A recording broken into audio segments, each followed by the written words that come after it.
Okay, 3J. Okay, whenever you have this function, something, a number over something. Okay, so what you need to do is, whatever at the bottom there, without the number, just a function, you have to bring it up.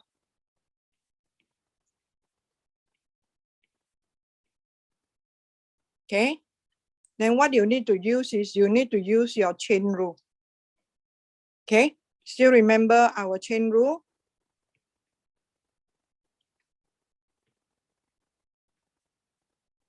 Okay, you have to use your chain rule and differentiate it. Okay, multiply by the power, copy down the whole thing. Power, take away 1, continue, multiply by the derivative of whatever in the bracket. Get me? Okay, you may try now by using the chain rule for this one. So I'm going to continue. So I follow the chain rule, dy dx. Yeah, you can, you go faster, go. Okay, dy dx. So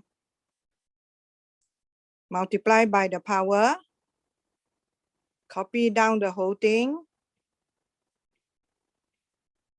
Power, take away 1.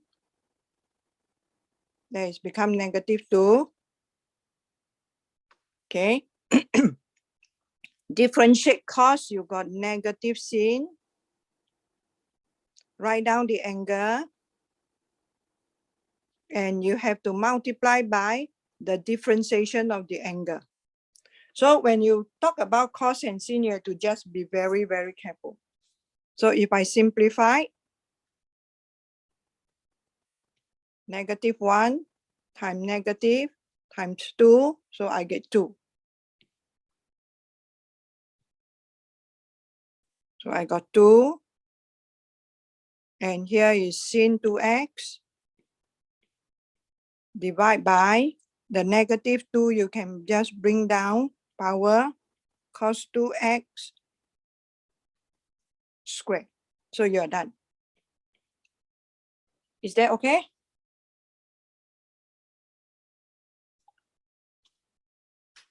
Okay, for K, also the same thing. Look, for K, you also have to write it like that. Sin 2x to the power of -2. Okay? For L, also the same formula. So can I just leave it to you to do? You write as tangent half x. Instead of writing x over 2, you write half x, so that is easier for you to see. -3. Would that be fine? So in order to be able to know how to differentiate properly, correct, you have to first know how to write it in the form whereby you can use the formula. Okay, can I move on?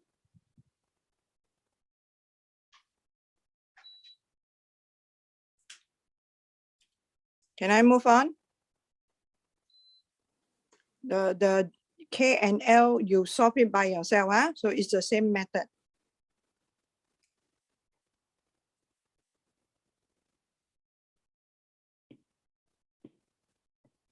So can I move on? Okay, so do y'all have any problem with the review set? So far, no. Okay, so now can we all turn to chapter 3?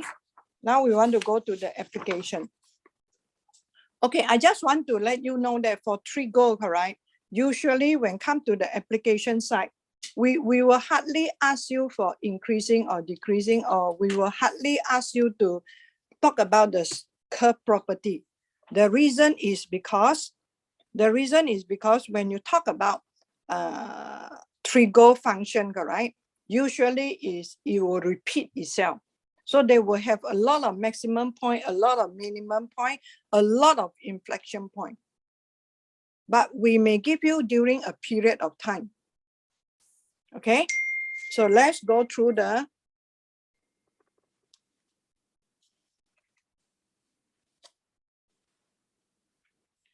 let's go through the exercise in chapter 3. Can we move to 3A? Let's try one question first, then the rest of the question you try by yourself, okay? Okay, let's look at question exercise 3A. I will want you to look at question 12. Can you please look at question 12 on page 63? Okay. I give you 5 minutes to okay. So class, whenever you have this sort of question, correct, there's one very important thing. You still remember?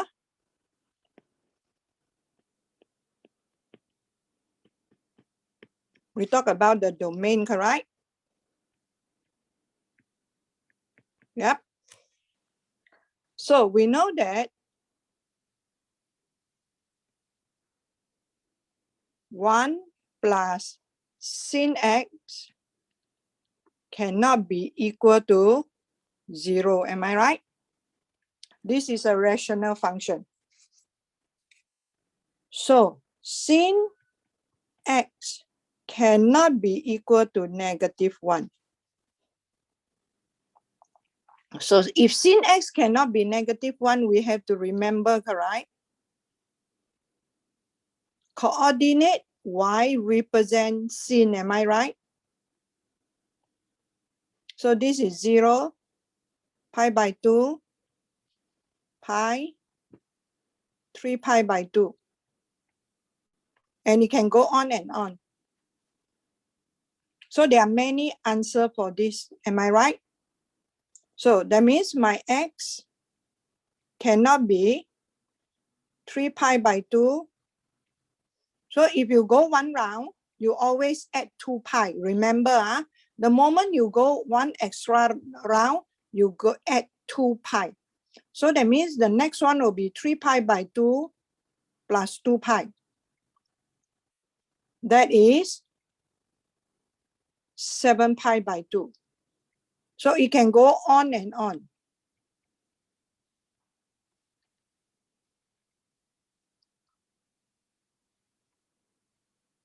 Okay, so that means I can say my x is equal to, cannot be equal to 3 pi by 2 plus then 3 pi by 2 plus k pi, where k is even number. I can write it like that. You get me? Okay, so that is talking about the domain part. So you have to take notes of that. Okay, so now if we want to talk about horizontal tangent, that means we are talking about the gradient. So we know that dy dx is the gradient function. So these are all the things that you have to recall back. Okay, and if dy over dx equal to 0, this implies horizontal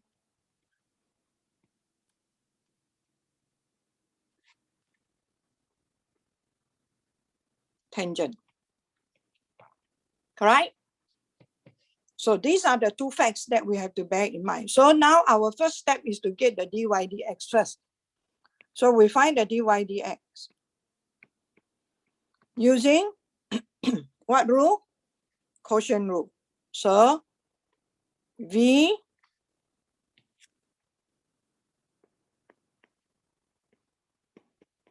this is your v, u prime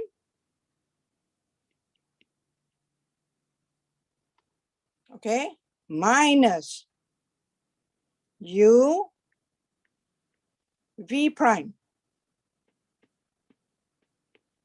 Okay. So I have to put it like that. So that is, okay, divide by v squared. Okay, so now we expand. Negative sin x minus sin x, the whole thing square, minus cos x, the whole thing square, then divided by v square.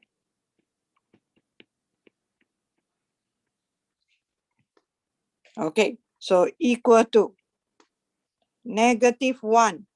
I take out the minus, then I write sin x, sin square x, plus cos square x.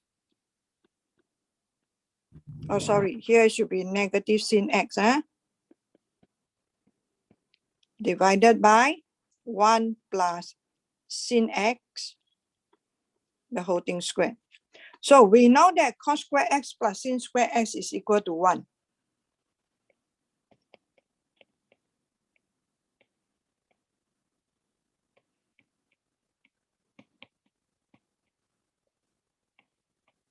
Okay, so now we have, so up here I can take out the negative sign. I have sin x plus 1 divided by 1 plus sin x, the whole thing square. So this will be -1 divided by 1 plus sin x. So therefore, from here you show already 1 plus sin x cannot be, the gradient will never be 0 because the numerator is -1. So you show already. Actually, you do until this part, you show everything already. Do you get me? Hello? Because the numerator, there is no variable. So -1. So you can continue like, okay, -1 over 1 plus sin x equal to 0. Okay, so this implies -1 equal to 0. So this is impossible. Clear? So that is how you get the answer. So every time when you have a question, say that, show that it doesn't have any horizontal tangent or anything, correct? Like you go to review set. If you are in review set 2B, correct? Review set 2B, if you go to review set 2B, like question 13. Yeah, page 58, it says, show that it is impossible to draw a tangent. So you assume there is a tangent with this gradient, but you can't find the solution. You write like that, impossible. Then you show it. Always, if you have a question like show, correct? What you need to do, you assume there is. Then after that, you can't find an answer. So this is a technique in solving math problem like that. Please take note. Okay, so the rest of the question that involve trigo, I will expect you to do by yourself, okay? Okay, let's go to exercise 2. Okay, exercise 2B, 3B, there is no trigo question. That's why I say trigo, usually they won't ask for increasing or decreasing. Okay, but stationary, there should be 1. Okay, can we go to exercise 3C? On page 69, let's talk about question 12. Okay, you go through the question first, try to solve it by yourself. If you cannot, then after 10 minutes, I will do it for you. Okay, first of all, I will explain what I mean by this one. So we know that mathematician has defined the angle start from here, the positive end of the x-axis, if the line lie here. Okay, so the angle here is considered as 0 radian. So, and they draw a unit circle of 1 unit. So this coordinate will consider as 1 and 0. So the x coordinate represent the cos, the y coordinate represent the sin, because hypotenuse and adjacent are of the same length. So this one, they will call it cos 0 as 1, because cos is adjacent divided by hypotenuse. Sin 0 is 0 because opposite is 0, hypotenuse is 1. So that's why you get 0. So that is called the understanding part of it. So if now I move the angle from here, I move to here. So now this angle is pi by 2. So that's why I label here as pi by 2. So now the point come to here. It is 0, 1. So now the radius is 1, the hypotenuse is 1, and the opposite is also 1. That is the reason why adjacent is 0. So that is the reason why cos pi by 2 is equal to 0 and sin pi by 2 equal to 1. So same with the rest. So that's why we put it all together in a circle. So we mark down all these points and mark down all the angle.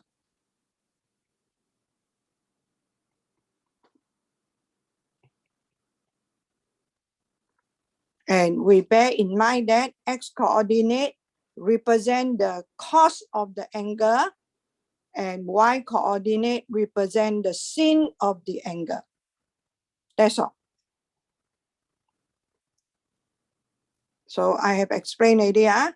So I'm not going to do this all over again. So now for 12a, we know that cos x cannot be equal to 0. All right. So that's why they say, for what value of x is fx undefined on the interval of x equal to 0 to 2 pi. So now, which means that is this angle and this angle.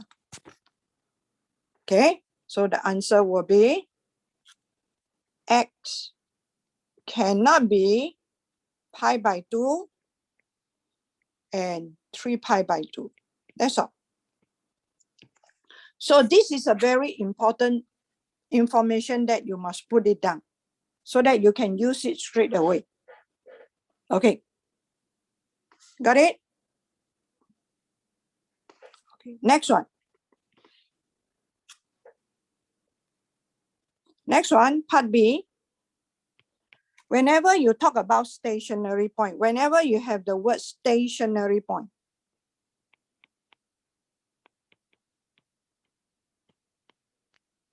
you know that dy over dx equal to 0. At stationary point, the rate of change is equal to 0. That's why you call it stationary, stop changing. So now I have my y equal to, I told you already, this one you have to bring up and using chain rule to differentiate.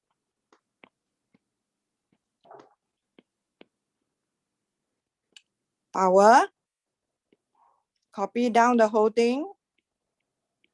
Power, take away 1, times by the derivative of cos. Still remember what is the derivative of cos? Grace?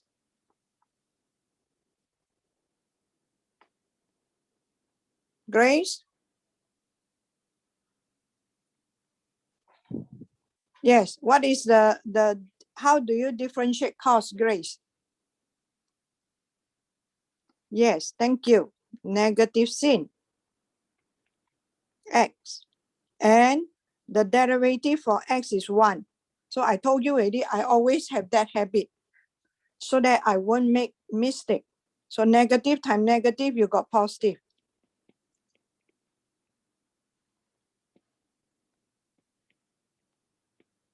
Okay, then I equate this equal to 0. So you have the fraction, correct? So you say sin x equal to 0. So if you go back to this one again, go back to this one again. So that's why I say this is very important. Go back to this one again. So sin 0 happened at 2 different points, correct? That is at this angle and this angle. Am I right? Okay, so I will write down x equal to 0 and x equal to pi.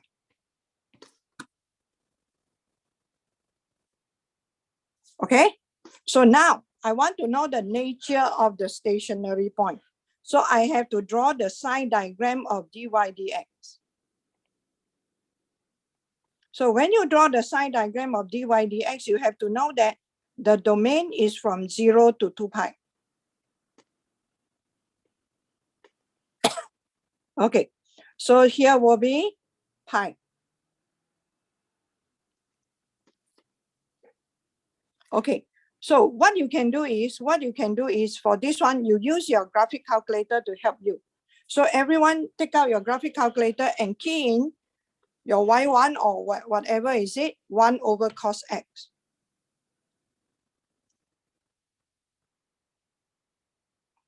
Okay, you get that? Then you use your, you want to be quick, you can try to sketch the graph. Instead of draw the sine diagram. So you sketch the graph. What you can do is you go to the window.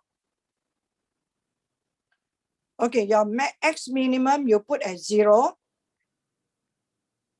Your x maximum you put as 2 pi. Yeah, actually is 0 and another one is 2 pi, okay?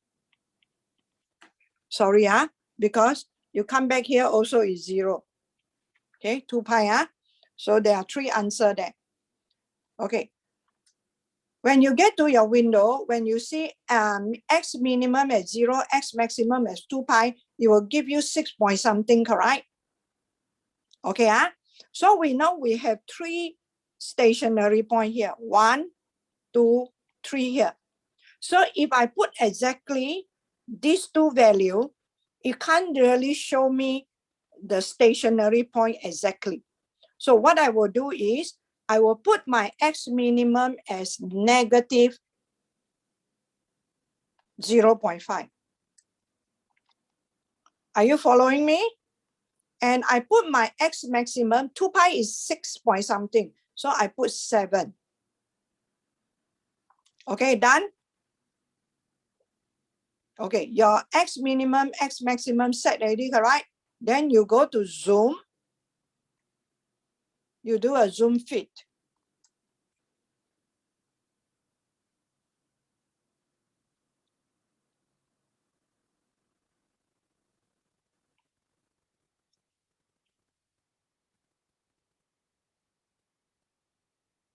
Okay, so you will get a graph, some sort like this.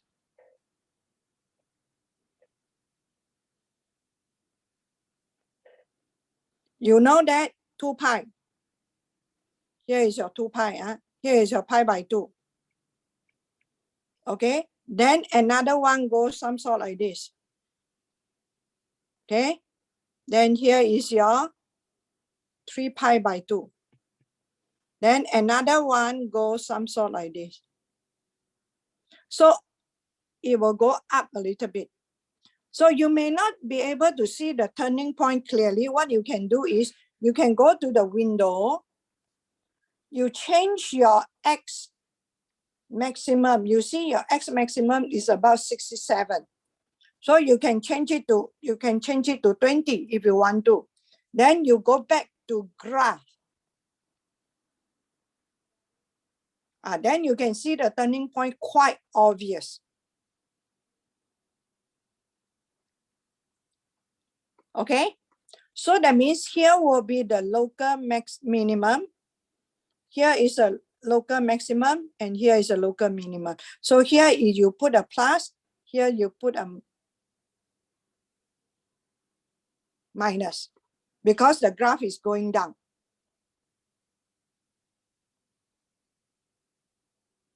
Am I right?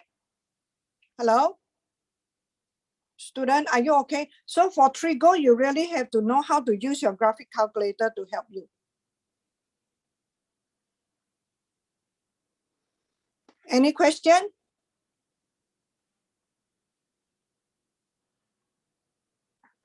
Okay, so I will say, okay, I want to know about find the position and the nature of any stationary point. Okay, so now when x equal to 0,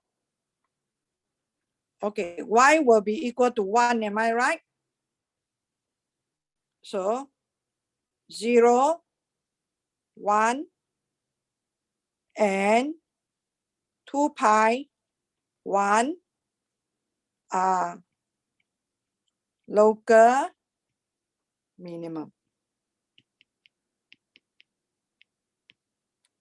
Okay, and when x equal to pi, y will be equal to -1 is local maximum. There is this point, pi and -1.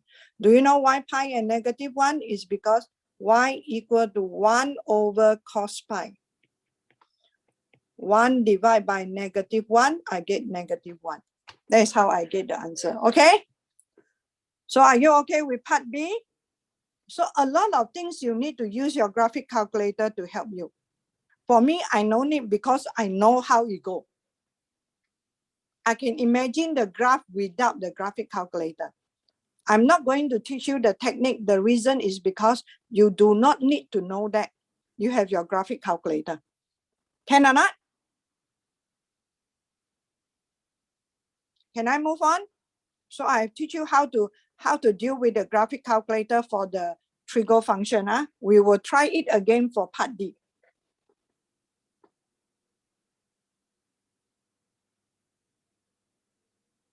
So can I move on?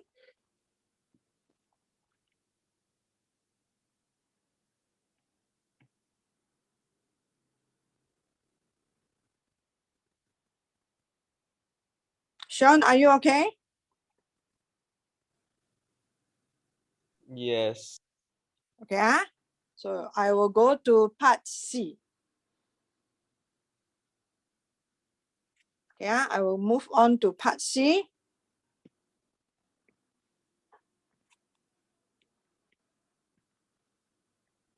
Okay, they say prove that fx plus 2 pi is equal to fx. Okay, so now I'm going to do it from left-hand side. Left-hand side is my fx plus 2 pi. So that means this whole thing is my angle. So my function is 1 over cos of whatever inside the fx, that is x plus 2 pi. Okay, now we have to know some true facts. Okay, listen. Cos x plus 2 pi, you see you plus 2 pi, correct? You go back 1 round, am I right? So you go back 1 round. So this is equal to cos x. Same go with sin. You go 1 round.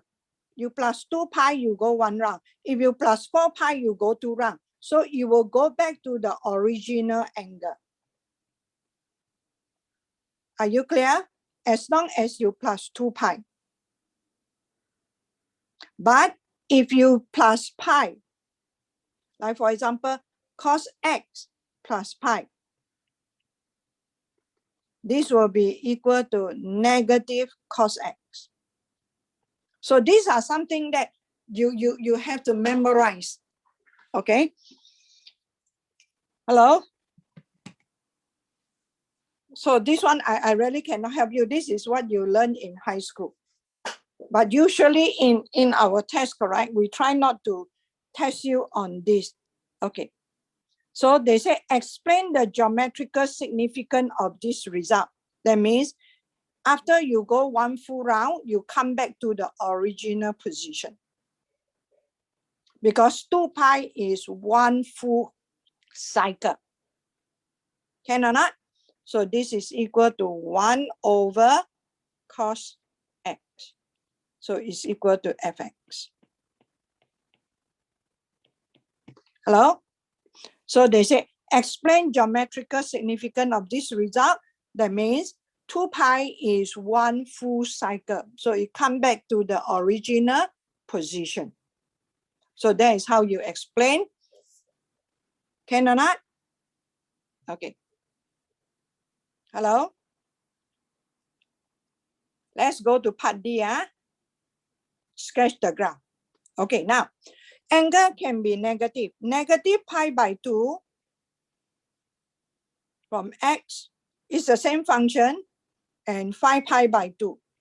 So what you need to do is, you know that x cannot be negative pi by 2 also, because when y equal to negative 1 over cos negative pi by 2, that means it will be this situation, the angle come to here. So you see the coordinate for this point is 0, negative 1. So when at negative pi by 2, it is undefined. Understand? Hello? And cos pi by 2 also is undefined. So when you draw the graph, here is your negative pi by 2. You have to draw the asymptote. And we know that pi by 2 also cannot. So we have to draw the asymptote. And 5 pi by 2 also cannot. You see, when you got pi by 2 and 3 pi by 2 also cannot. This means if I go positive, the angle will go like that. The first angle is here.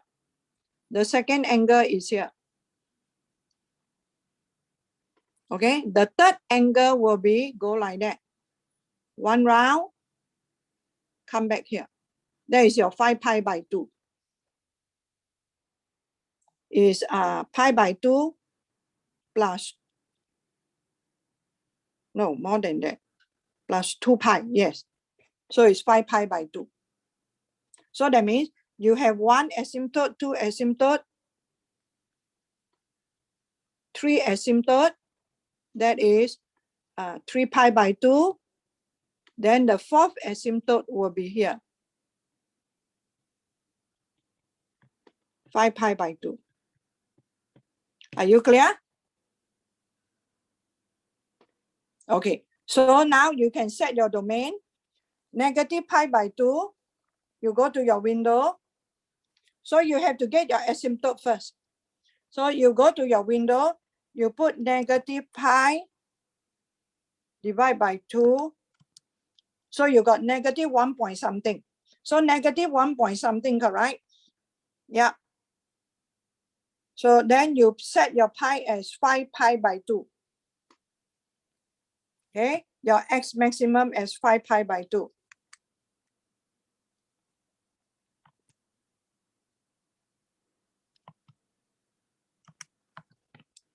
So you got 7 point something. So for me, when I plot the graph, I will prefer to write this value as, I will prefer to get my x minimum, I put as negative 2, and my x maximum, I will prefer to put at, instead of 7.8, 5 pi by 2, I will prefer to put as 8, so that I can see the turning point. Okay? So I do a zoom fit.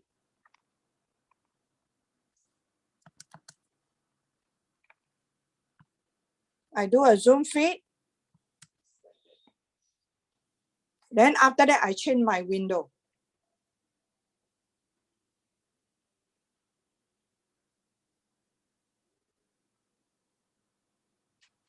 Okay, you got your Zoom feed already? Okay, then you go to your window, you change your maximum. You see your X maximum is very, very big, 180 something.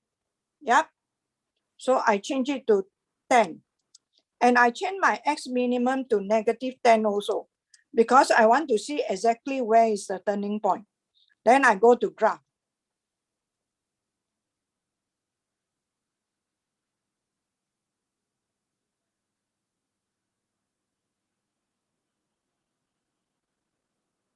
Okay.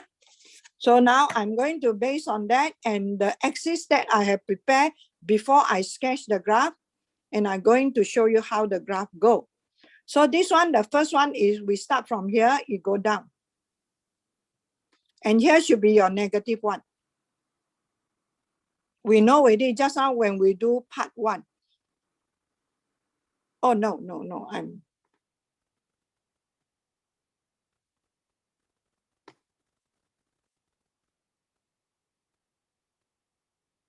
I'm wrong because I set my domain wrongly.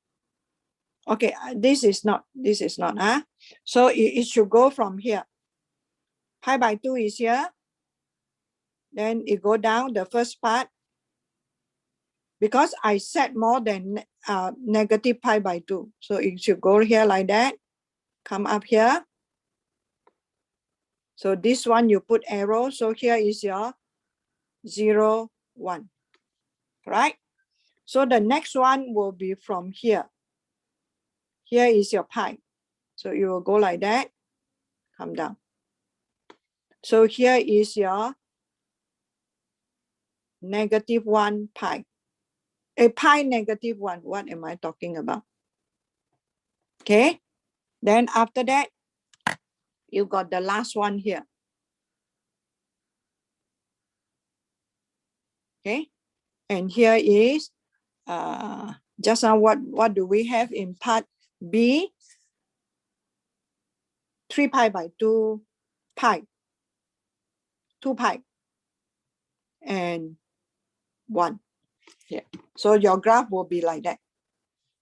So do play around with it and get the answer. Clear? So trigo, when come to sketching graph, is not an easy task. So you have to know how to manipulate with the graph and get the answer. So do try the questions in this exercise. And please try the exercise 3D as well. Can or not? Anything to do with trigo? Yeah.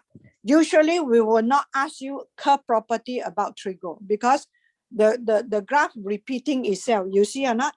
This one, you see repeat itself. If I continue, it will repeat. And you see the asymptote. The difference is all pi/2. And after that, here is you add pi, and you continue.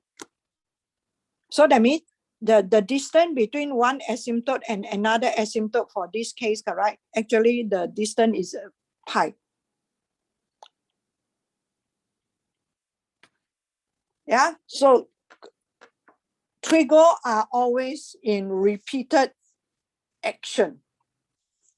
Like in everyday life, right? Day in and day out, sunshine, sunset and sunrise, high tide, low tide. So this kind of things. So later you will see in the examples of application part.